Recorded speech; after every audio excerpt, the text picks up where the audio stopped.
Welcome, advocates, to another episode of the Leading Equity Podcast, a podcast that focuses on supporting educators with the tools and resources necessary to ensure equity at their schools.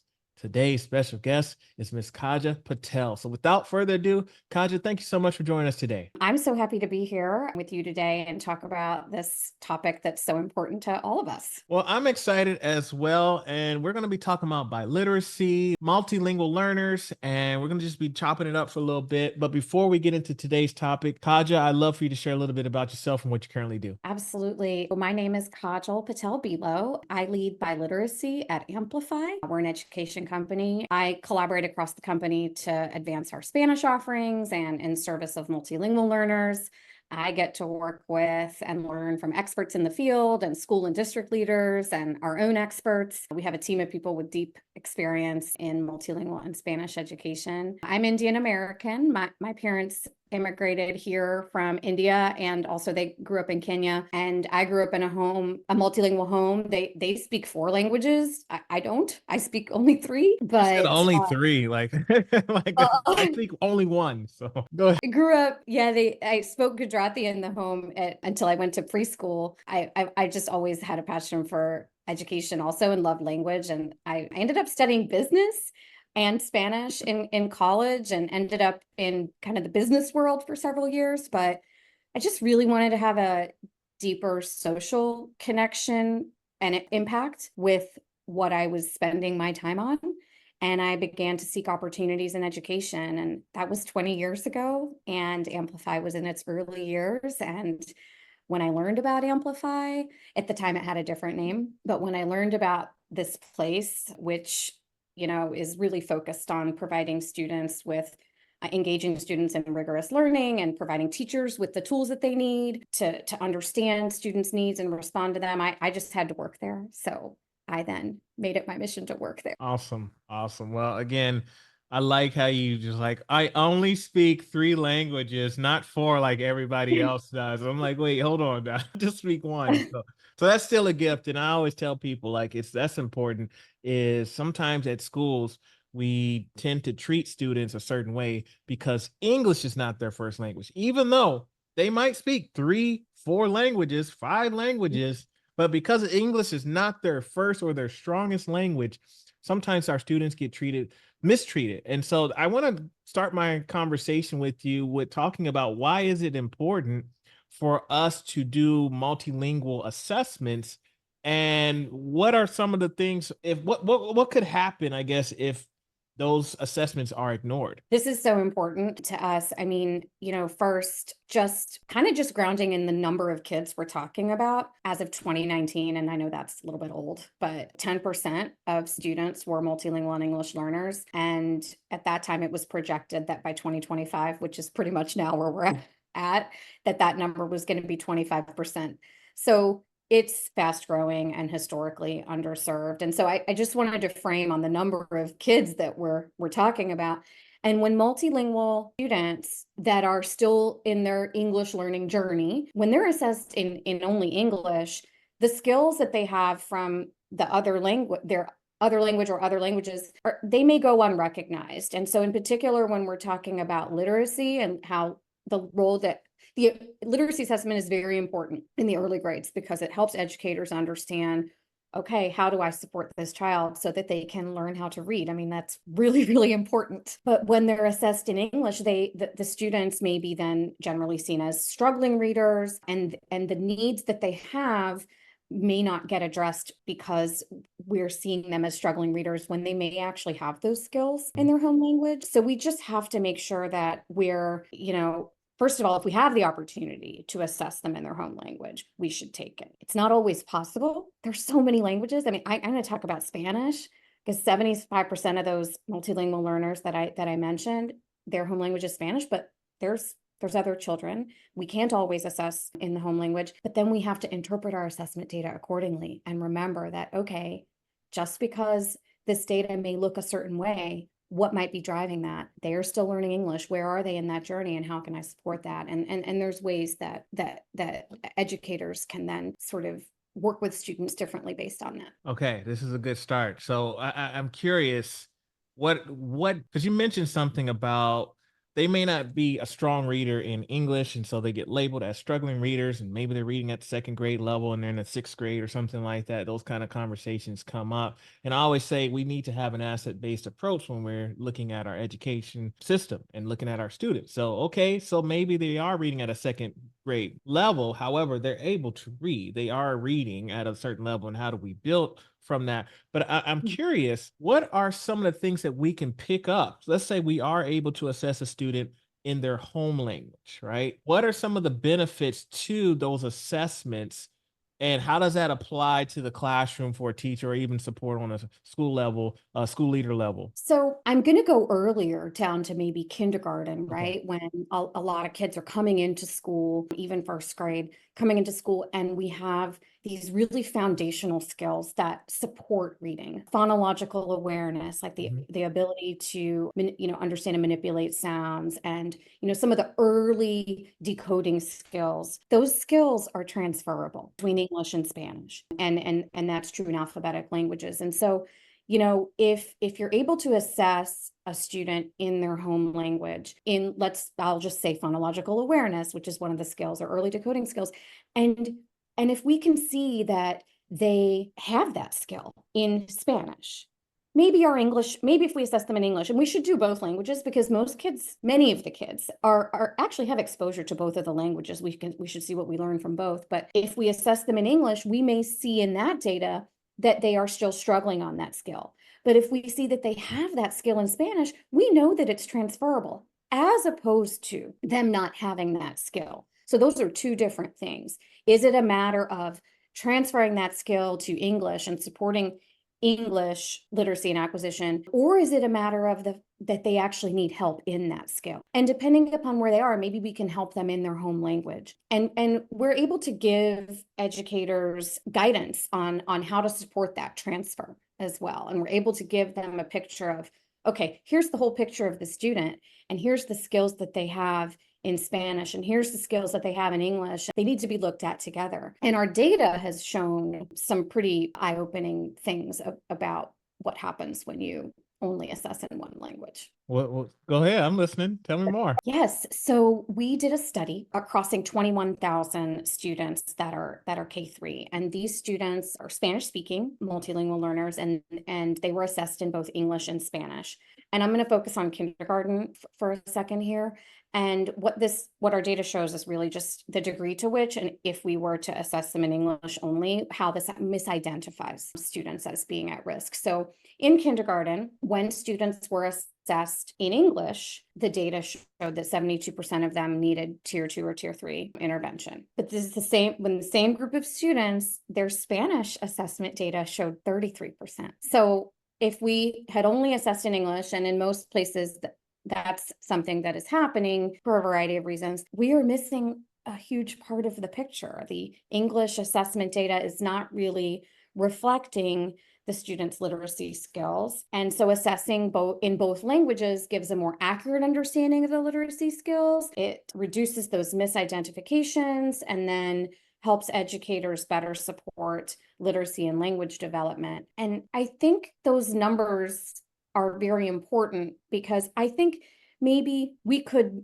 surmise that that would happen, but knowing the data is so important and can help drive assessment policy and practices that may then require, in cases where it's available, Spanish assessment, or require other data sources be used to understand a student's literacy. So basically, and I love how you said it, those skills are transferable across languages.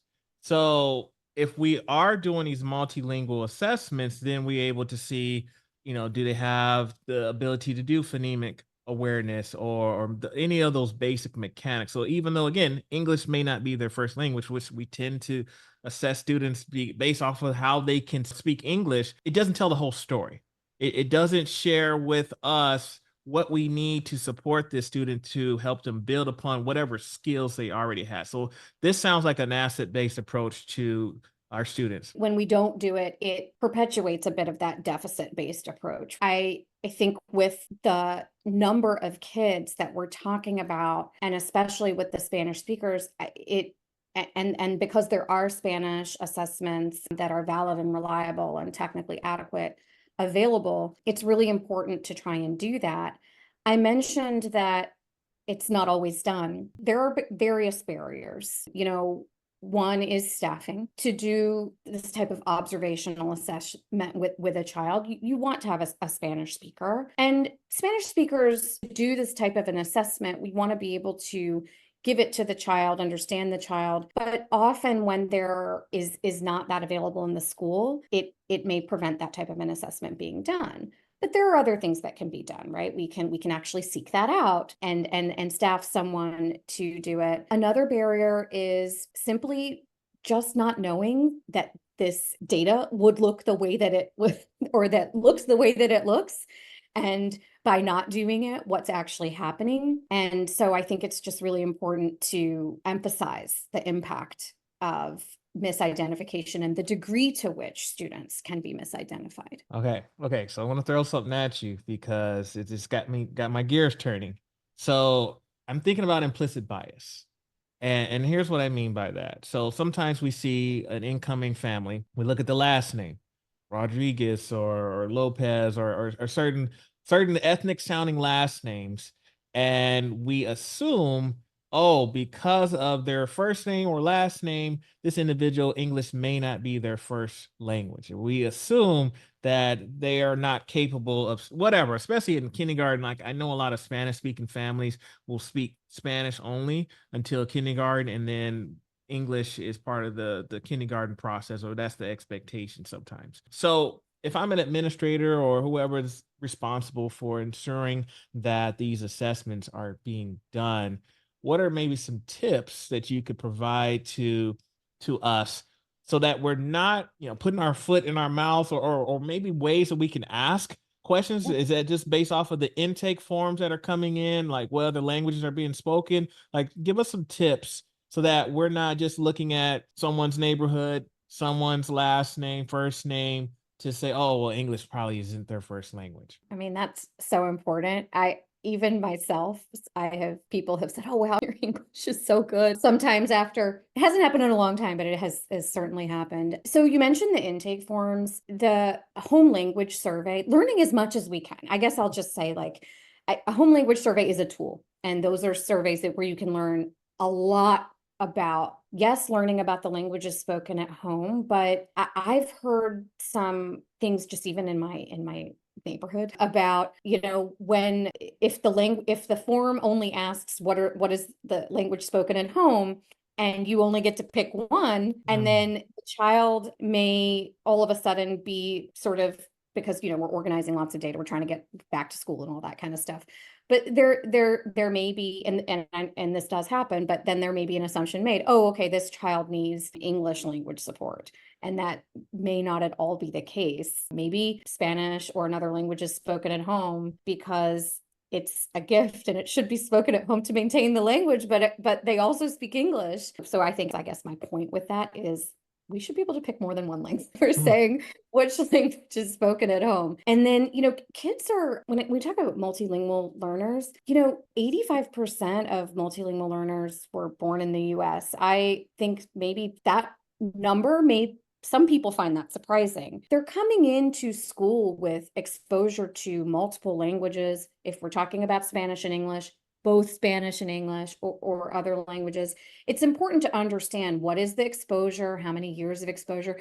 If there's a child that is recently moved to the US, it's important to understand what education did they have in the country that they were coming from, what language or languages was that education in. It's because otherwise assumptions happen, and there's just a lot of information there that the families can provide about what the student already knows. What are they reading at home? What from the parents' point of view is the child really really great at? What are they struggling with? All of those kinds of things need to be part of learning about students when they come in. Okay. All right. I'm gonna throw something else at you because again, you got my gears turning here. So you mentioned Spanish a few times. It seems to be, especially in the United States, I guess, is probably one of the more popular languages that you're going to come across when you're working with students that speak other languages. And I'm just curious when it comes to assessments. You mentioned that there's thousands of languages out there. What if I can't find a test, an assessment for a dialect or a language that is spoken? I can't find it. What would you suggest to support educators in those positions? Talking to the family, using an interpreter, can that can provide just really valuable information about the child's exposure to literacy. Another thing that I would just add to that, which isn't to your question, but I wanted to take this opportunity to add it, is I think it's really important to encourage the parents to keep it up in their home language. We're always learning, right? And in the past, there was a point of view that oh, we really need to work on English, so we shouldn't be using the other language because it's distracting and the child isn't going to pick it up and it's going to inhibit their literacy growth and their learning English. We know that that's not true now. Myths persist. And I think educators want to help students, and sometimes in wanting to help students, they may, due to those kinds of myths, and they used to advise that in the past. Now we really want to encourage parents when we are talking to them, please keep up that literacy at home. If you are reading together in Vietnamese at home, please keep doing that at home. It is so important for a variety of reasons. Anyway, that was a little tangent that I went on. The other thing I would say for educators is when you do assess in English, because the child will begin to acquire English. And when you assess, you must keep in mind where they are in that journey.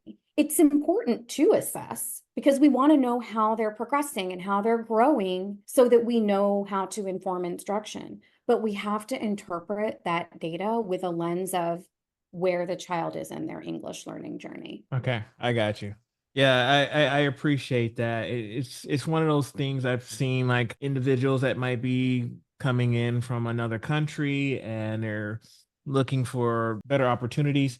And again, the assessments are done, but we can't find the particular language or dialect, gosh, the dialect that they speak. And so it makes it challenging. Oh, they feel, oh, we can't help you, go to another school, those kind of things. But it sounds like what I'm hearing is no, have conversations with parents, encourage your parents to continue to speak this language. I know some cultures, they will tell you, no, we got to assimilate. We're going to change our name to American sounding name. Don't speak your language at school. And they tried to assimilate as quickly as possible because they realized maybe I think you're going to get treated better.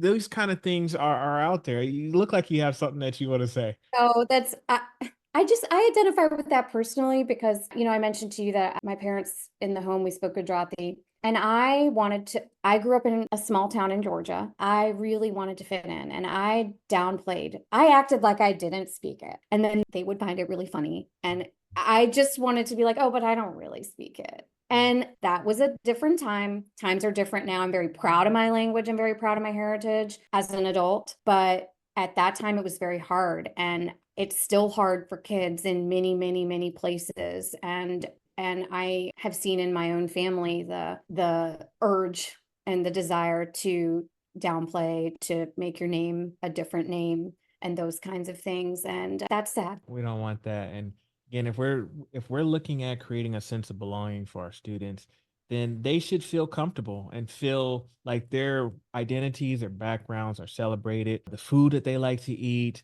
the way that they dress, those things that are traditional to them. Because we talk about what's traditional or what's mainstream, but that's often American norms. And you're going to have students that are coming in from various places, various home lives, and various situations in which they might want to have to try to fit in and can't be themselves because they know that if they say something in their home language, they're going to get teased or someone's going to mock them because they rolled their R's or clicked their tongue or whatever it might be. And those are those challenges out there. So I appreciate you for sharing your vulnerability there. It reminds me of something that's actually just really important in the classroom and, in teaching in general as well. And that is, to really make it kind of a multilingual place. I mean, we may be doing English language arts. Okay, yes, we are. But let's say you've got kids in the room with different language backgrounds that are acquiring English, we have to value the home language and make it part of what we're doing. Multilingual students, they're using their full like linguistic repertoire, like bucket of language in their head, and they're making connections when they're reading and writing. Maybe it looks like letting them draft something in their language and then helping them make that connection, and depending upon where they are, right, it's just really making and also helping them make those connections. And if we're talking about certain languages where there are a lot of cognates and similar sounds, it really help do that. And teachers, if they're finding, depending upon where you are in the country or even in your like town, sometimes certain languages are very common in a particular classroom. And so there's ways to learn, just enough about the language to help make those connections. You don't have to learn a whole new language to support kids in their language. So what you're saying is I don't have to jump on Duolingo to learn someone else's language, Rosetta Stone or something like that. There's ways that I can still connect with my students, even if I don't speak their home language. Okay. You can learn some words and the things that are in common, and there's a bunch of resources out there to do that. And actually I came across like a really good one that NYU had put out, and it really helps with academic language, because that's a barrier. Academic language can really be a barrier for kids because it can be more complicated, right? The words are fancier.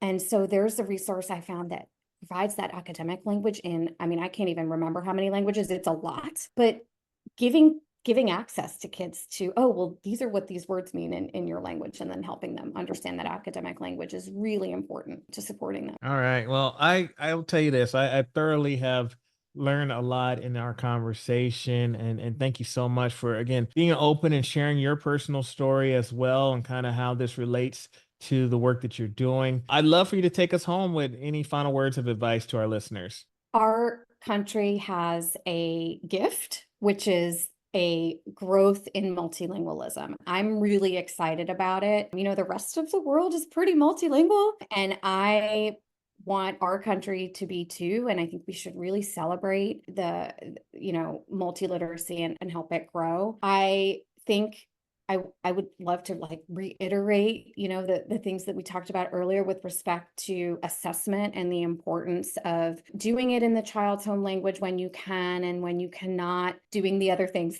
that we talked about to make sure that you're learning as much as you can about the assets that student has so that they can get the right kind of support. And another thing I will just squeeze in here is that I think sometimes when people think about the support that multilingual learners need, they might think of it as a lot of extra stuff to do. And what I would say is that a lot of the ways of supporting them are good for all students. Mhm. First of all, bilingual education is good for all students, and providing scaffolds and things like that when we're in our literacy curriculum, that's good for all students. All right. Great, great, great. Well, listen, if we have some folks that want to connect with you, what's the best way to reach you online? LinkedIn. And They can reach out on LinkedIn, and yeah, I would love to talk to them. the website again? Or Amplify is amplify.com. All right, amplify.com. And folks, will leave links to the show notes and everything to how to get in touch. Once again, I'm speaking to Kajal Patel. Thank you so much for your time. Thank you so much for having me. This was really fun and important to talk about.